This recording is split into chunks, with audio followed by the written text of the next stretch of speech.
Hai Mario. Hai Mar. Mari berolahraga Mar. Udah nge-gym belum Mar?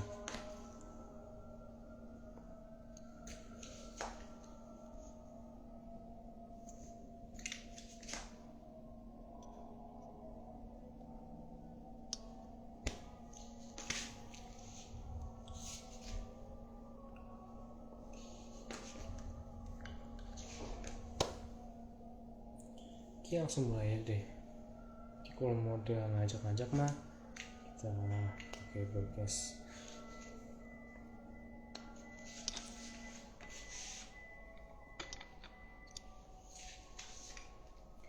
Oke, jadi ini hari ketiga aku mau olahraga tiap hari. Seperti biasa, ini sudah jam 6. Notifikasi olahraga. Next kita apa yang kita pikirin step apa yang gampang tapi ngebangun momentum. Oh iya, aku tahu, pakai kaos kaki. Udah pakai. Ya udah, nanti nextnya kita ke treadmill aja langsung. Apakah kira-kira kalau ke treadmill berdiri di atas treadmill itu bakal membangun momentum? Menurut lu bakal? Jadi let's go.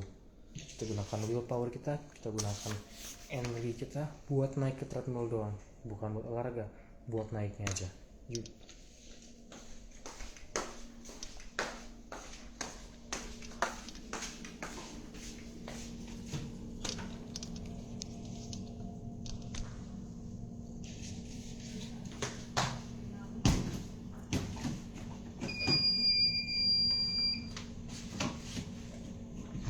Sekarang udah di treadmill, nextnya kita ngapain? Nextnya udah jalan aja, nggak usah mikir, langsung aja gas terus.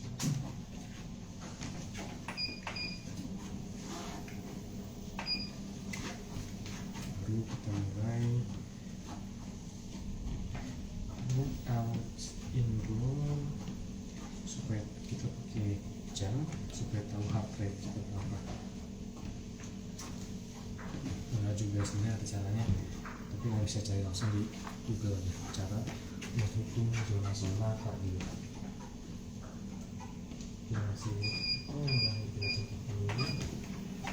Lalu kita maksimal dulu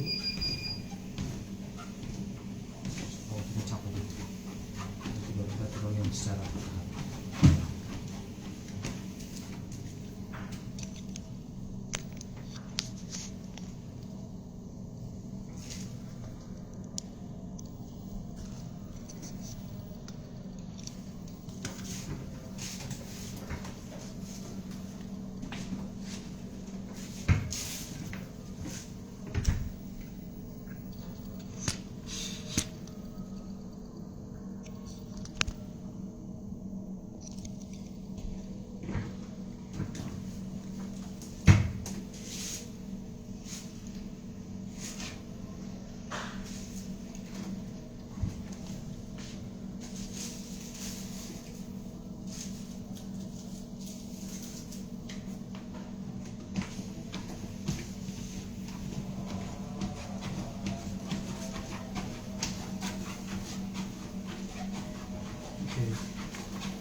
We're going to continue practicing our English skills.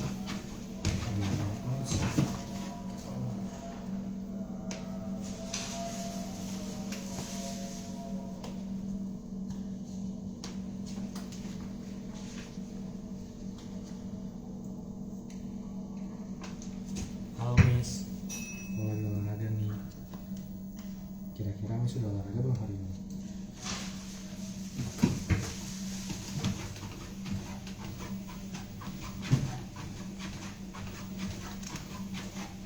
Sudah olahraga kan? Ini aku lagi berusaha konsisten lagi untuk dari latihan artikulasi. Jadi sambil baca teksnya.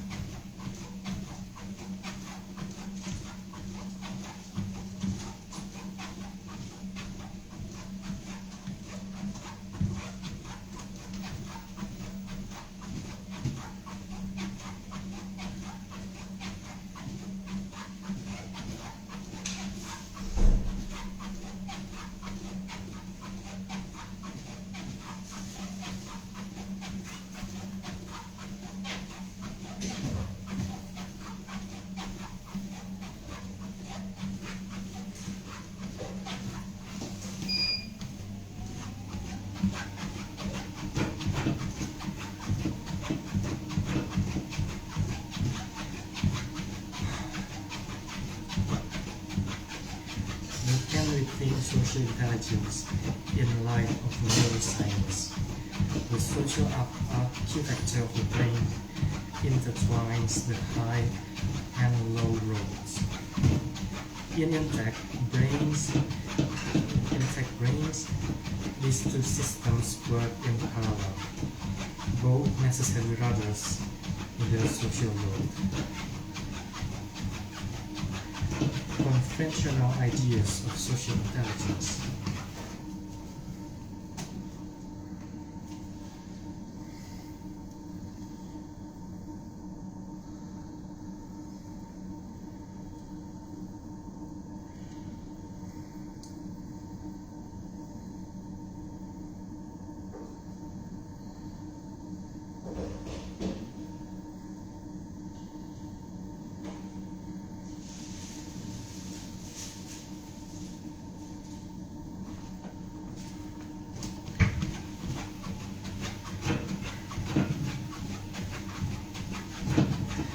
Conventional ideas of social intelligence have too often focused on high-road talents like social knowledge, or the capacity for extracting the rules, protocols, and norms that guide appropriate behavior in a given social setting.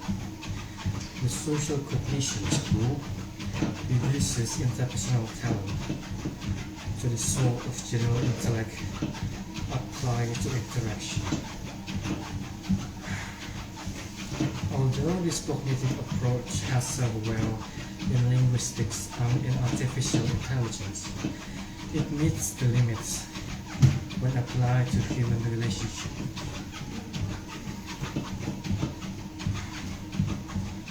A focus on cognition about relationships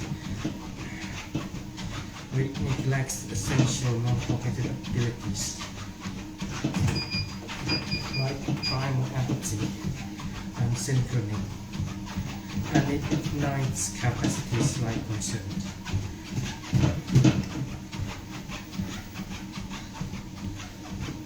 A purely cognitive perspective slides the essential brain-to-brain social glue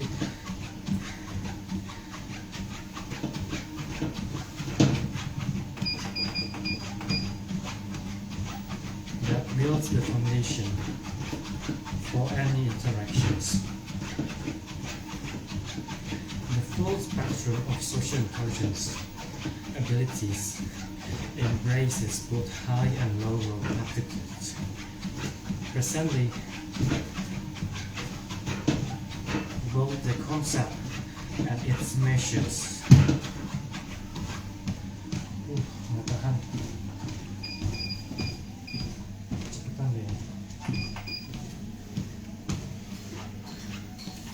ini yang pusat tempatnya di foto.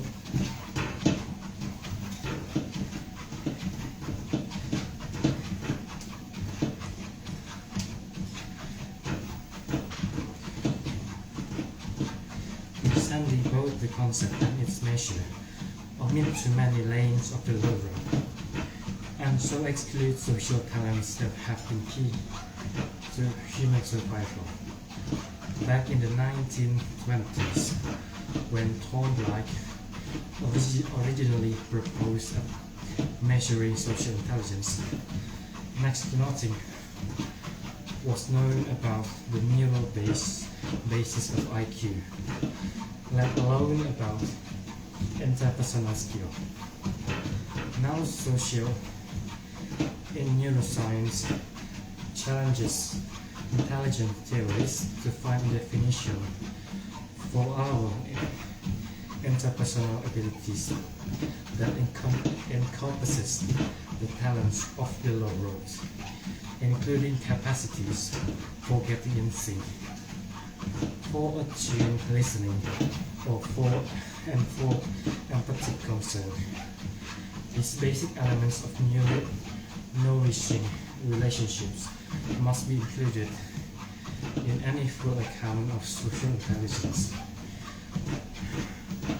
Without them, the concept remains cold and dry, valuing a calculated intellect but ignoring the virtues of a warm heart. On this point, I stand with the late physiologist Lawrence Kohlberg, who argued that the attempt to eliminate human values from social intelligence impoverishes the concept. Then such intelligence evolves into the pragmatics of influence and control. In these anonymous and isolated times, we need to be ever vigilant against the spread of just an impersonal stance.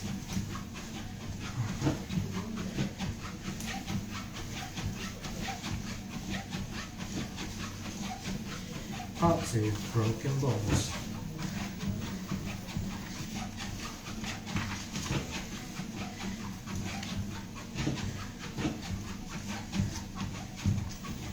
You and It. A woman whose sister had recently died got a sympathy call from a male friend who had lost his own sister a few years before.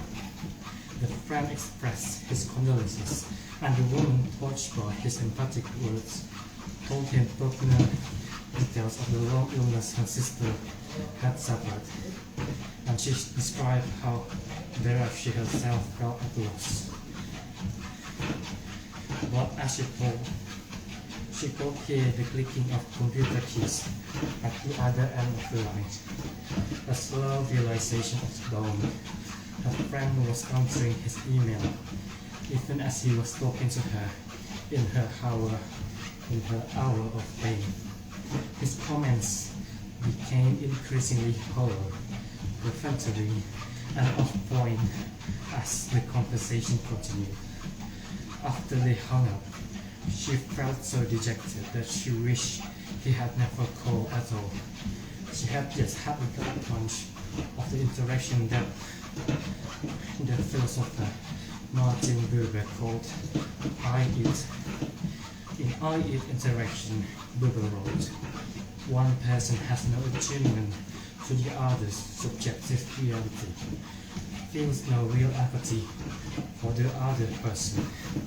The lack of connectedness may be all too obvious from the recipient's perspective. The friend may well have felt obligated to call and express his sympathy to the woman whose sister died, but his lack of a full emotional connection made the call a hollow gesture. Buber coined the term I-It for the range of relations that runs from merely detached to utterly exploitative. In that spectrum, others become objects.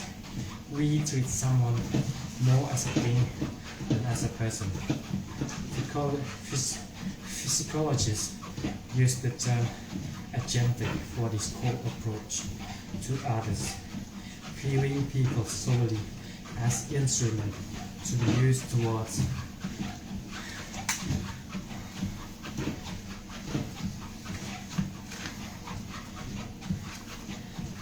our own goal. I am agentic when I care not at all about your feelings, but only about what I want from you. That egocentric mode contrasts with communion, a state of high mutual empathy, where your feelings do more than matter to me. They change me. While we are in communion, we stay in sync, meshed in a mutual feedback loop. But during moments of agency, we disconnect with other tasks or preoccupations, split our attention, the dwindling reserve left for the person we are talking with leaves us operating on automatic, paying just enough attention to keep the conversation on track. Should more presence be called for, the result will be an interaction that feels off. Multiple preoccupations take a toll on any conversation that goes beyond the routine, particularly when it enters emotionally troubling zones. To be charitable, the multitasking condolence caller may have meant no harm, but when we are multitasking, and that common addiction of modern life, and talking gets added to the mix of our activities, we really slide into the it without I. From the next table in a restaurant, I offer here the following tale.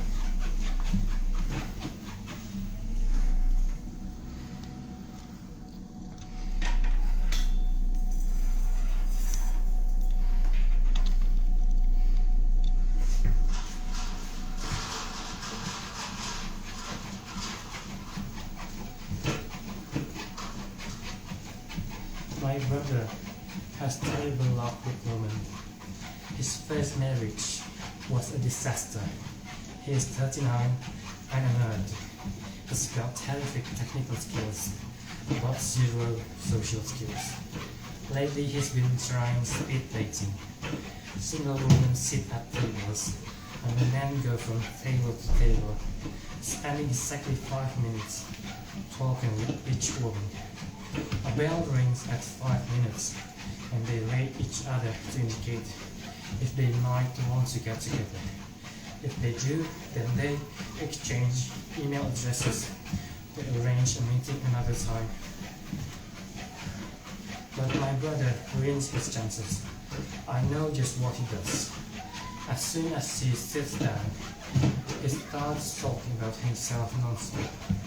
I'm sure he never asks the woman a single question.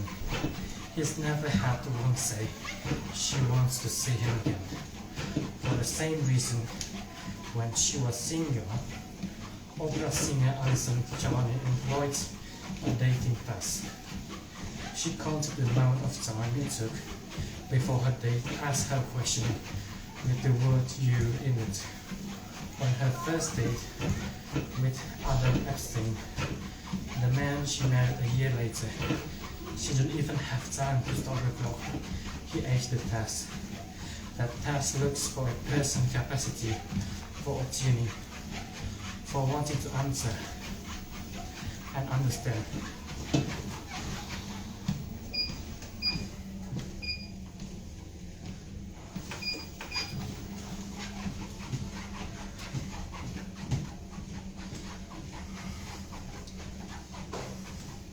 Another person's inner reality.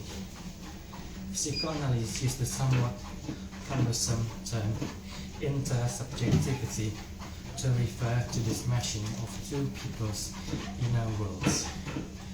The phrase "are-you" is a more lyrical way of describing the same sort of empathic connection. As the Austrian-born Buber described it in his 1937 book on a philosophy about relationships, "Are you or I am goal, as the phrase entered American popular culture, is a special bond, an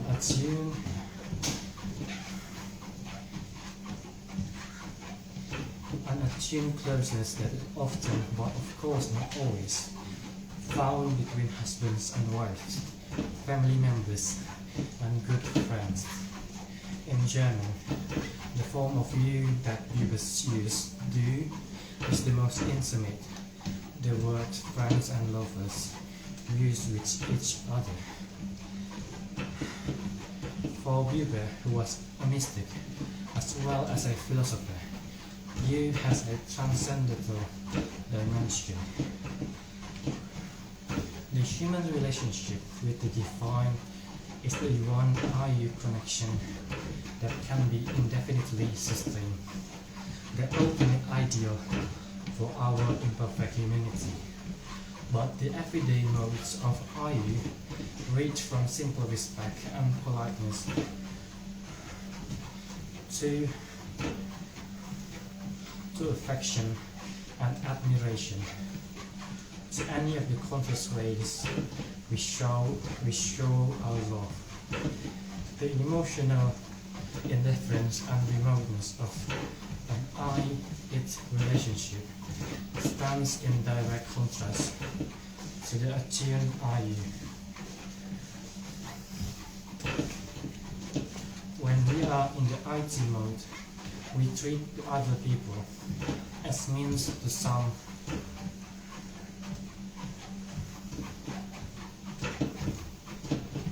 other end.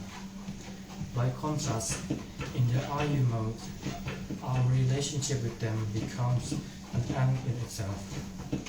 The high road, with its facility in rationality and cognition, may suffice for the it. But the you, where we attune, engages the low road. The boundary between it and you is porous and fluid.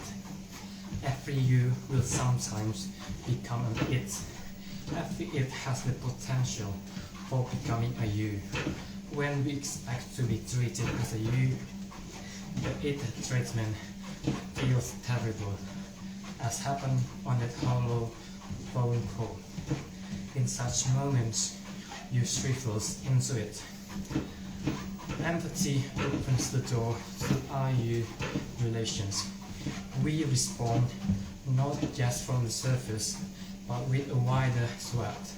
As Weber put it, IU can only be spoken with the whole being.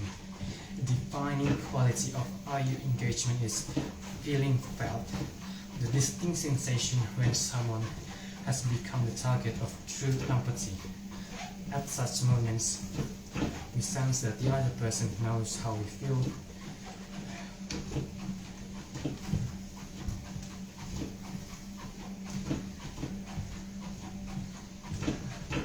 And so we feel known. As one early psychoanalyst put it, client and therapist oscillate in the same rhythm. As their emotional connection intensifies, this occurs physiologically too, as we saw in chapter 2. Therapeutic empathy, as the humanistic theorist Carl Rogers proposed, is achieved when the therapist attunes to the client to a point where the client feels understood, feels known as a you.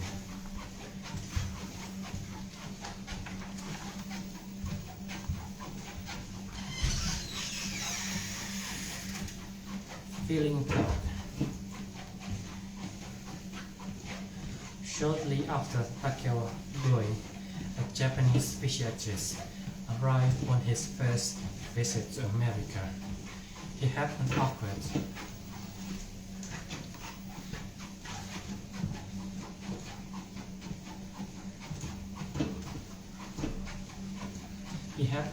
moment. He was visiting the home of someone to whom he had just been introduced, and his host asked Doi if he was angry, adding, We have some ice cream if you would like it. Doi was in fact rather hungry, but being asked point blank if he was hungry with someone he hardly knew was jarring. He would never have been asked such a thing in Japan. Following the knowledge of Japanese culture, Doi could not bring himself to admit his hunger, so he passed up the offer of the ice cream. At the same time, Doi recalls cherishing a mild hope that his host would press him again. He was disappointed to hear his host say, "I see," and drop the offer.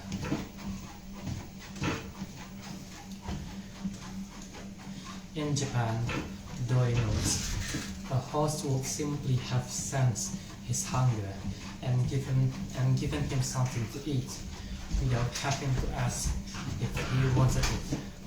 That sensing of another person's needs and feelings, and the unsolicited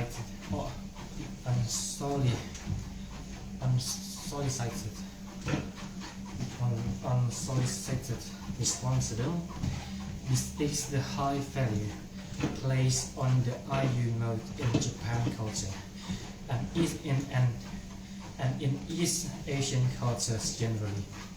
The Japanese word amae refers to the sensibility, empathy that is taken for granted and acted upon by without calling attention to itself. In the orbit of amae, we feel felt. Takeo Doi sees the warm connectedness of the mother-infant relationship, in which the mother intuitively senses what the baby needs. As the prototype of this heightened attunement, it extends into every close social tie in Japanese daily life, creating an intimate atmosphere of connectedness. English has no word for amae, but it could certainly use one to refer to such a closely attuned relationship. Amae points to the empirical fact that we attune most readily with the people in our lives we know and love. Our immediate family and relatives, lovers, or spouses, or friends. The closer we are, the more amae. Amae seems to take for granted a mutual priming.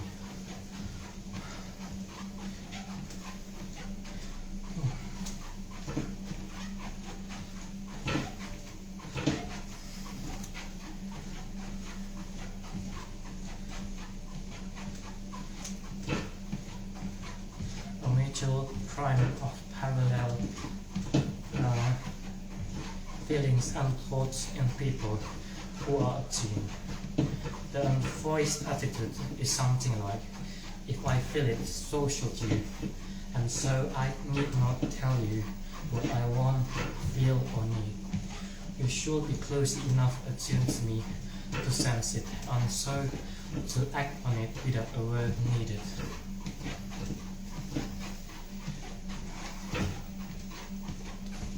This concept makes not just emotional sense, but cognitive sense as well. The stronger our relationship with someone, the more open and attentive to them we are likely to be. The more personal history we have shared, the more readily we will sense how they feel, and the more similarly we will think about and react to whatever may arise. Hai, lagi apa namanya? Productive Shibao. Lagi jadi sigma produktif. Apa sih namanya itulah?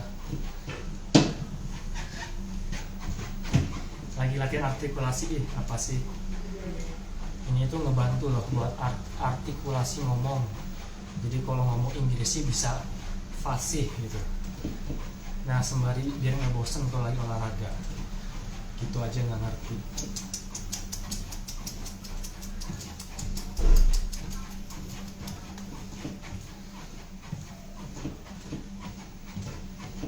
nggak jawab.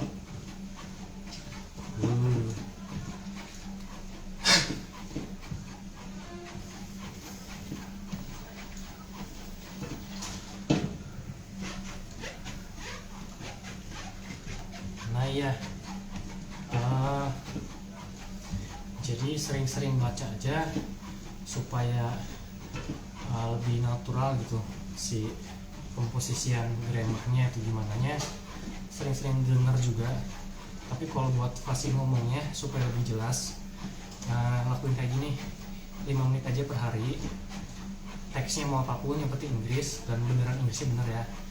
Terus step pertama ngomongnya kayak dilebih-lebihin, mulutnya tuh beneran ngejanya kayak A gitu, kayak you were in philosophical circle these days, jadi beneran dibuka.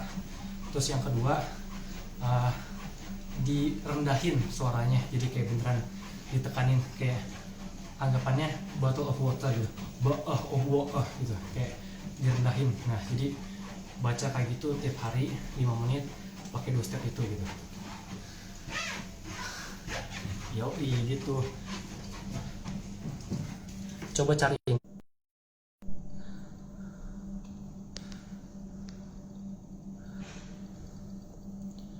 Nah cari itu tips and triknya dari dia. Itu dia sekali jualan kursus $1.000 loh per orang loh. Tapi ketemuan sih mestinya. Gue dapat yang gratis-gratis aja.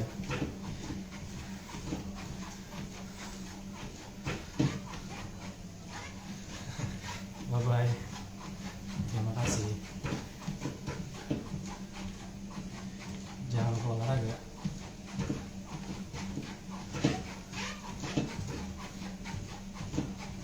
Halo geng apa, penyotan atau geng apa ya, nama gengnya apa kalau cewek deh, bukan penyotan, apa namanya, atau dah.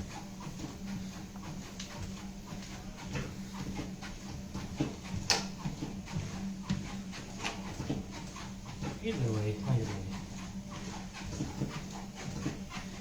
You were in passer in philosophical circles these days.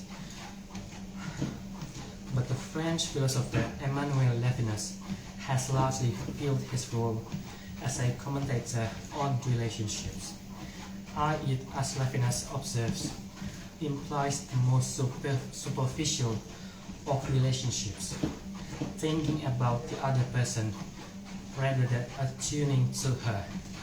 Are it stays on the surface? Are you plunged into the depth? It, Levinas point out, describes you in the third person, just a mere idea, the greatest remove from intimate connection. Philosophers see the implicit understandings of the world that guide how we think and act as invincible moorings in our constructed social reality. This knowledge can tacitly be shared culture-wide, within a family, or in any meeting of minds between people. As Levinas notes, such a shared sensibility is what emerges from two people interacting. Our private subjective sense of the world has its roots in our relationships. As Freud put it long ago, whatever establishes significant points in common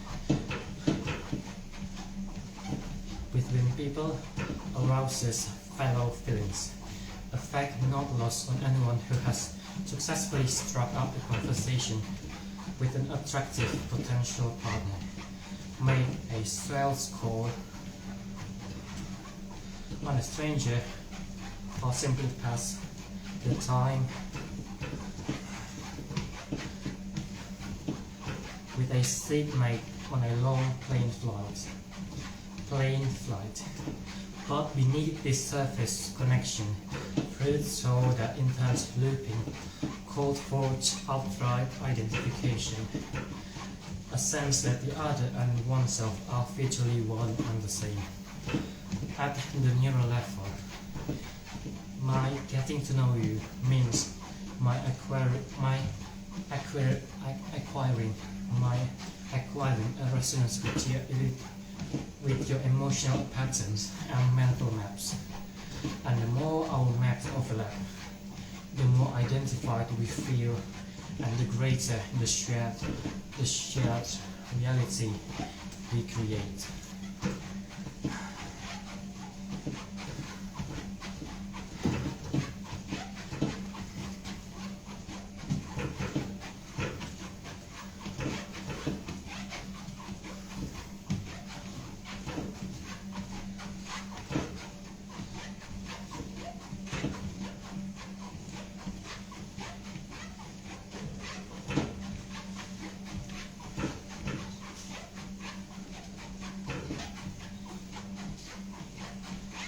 As we grow to identify with each other, the mind's categories undergo a merging of sorts so that we unconsciously think about those most important to us in very much the same ways we think about ourselves. Husbands and wives, for instance, tend to find it easier to name ways they are happy with each other, if not the differences grow larger.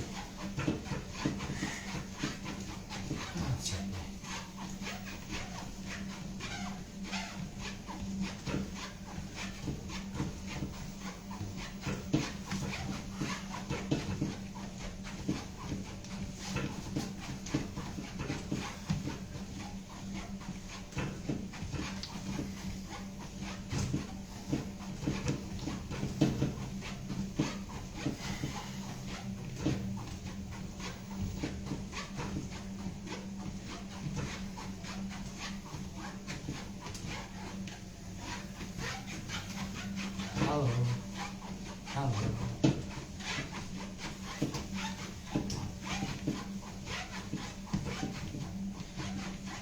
Siapa Anda?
Another rather archaic indicator of similarity in mental maps occurs with self-serving biases.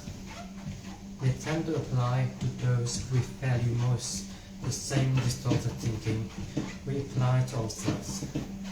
We commonly hold, for example, an overly optimistic illusion of invulnerability, in which we say bad things are more likely to happen, to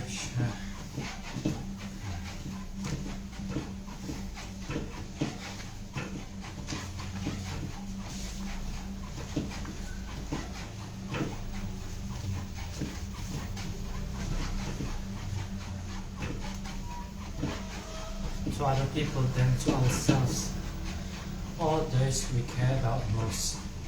We typically estimate the odds that we or our loved ones will fall prey to cancer or an auto accident as much lower than the odds we estimate for other people. Our experience of oneness, a sense of merging our sharing identities, in increases whenever we take someone else's perspective.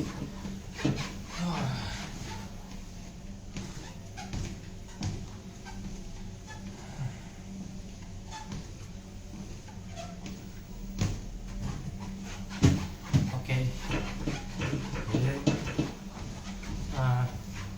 hari ketiga refleksi.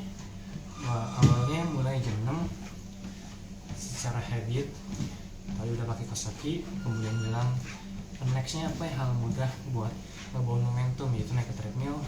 Habis naik ke treadmill udah live, langsung lanjut aja, lanjut sampai sekarang udah merasa capek, kakinya juga jempolnya agak sakit kayaknya, kayak mendingan pakai sepatu.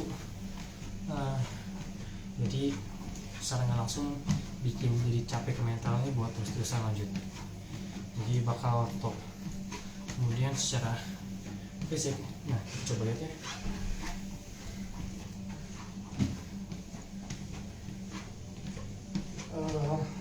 udah hasil jalan selama 1,2 km dengan aerobik selama 29 menit ya. Jadi sesuai yang kita targetin. Training stressnya 2,2 aerobik dan recovery time-nya 12 jam. Nah, buat besok paling improvementnya pakai sepatu sih supaya nggak sakit. Selain itu udah smooth buat habitnya, dan buat fisik aman-aman aja. Jadi kita teruskan aja.